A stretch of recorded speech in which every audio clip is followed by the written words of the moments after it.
Mumbai Indians are not just planning changes. They might be planning a complete reset before IPL 2027. Correct. Hardik Pandya, Suryakumar Yadav, even big names. All on the table. What is this? Very simple, IPL doesn't run on names, it runs on returns. MI were once unbeatable. Now, 2024 poor season. 2026 again disappointing. So the question is brutal. If results don't come, why should the players stay? Let's start with the biggest shock. Hardik Pandya.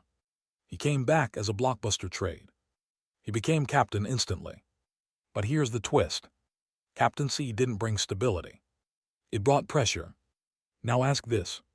Is he a match winner or a high-cost risk? But wait, this gets bigger. Suryakumar Yadav. Yes, Sky.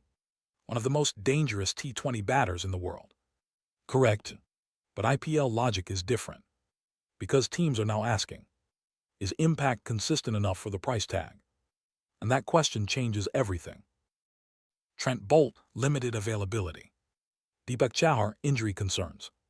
Rutherford, inconsistent overseas output. Individually, good players. Together, expensive asset with uncertain returns. And here, where experts added fuel. Michael Vaughan's suggestion. MI should reset the core. That word reset changes everything. Then Simon Dowell went even harder.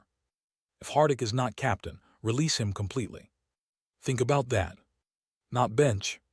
Not rotation. Release. New captaincy twist.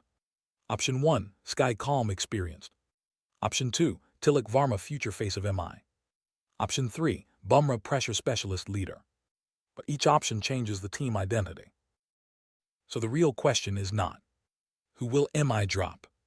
It is, how many stars does a team sacrifice to become champions again?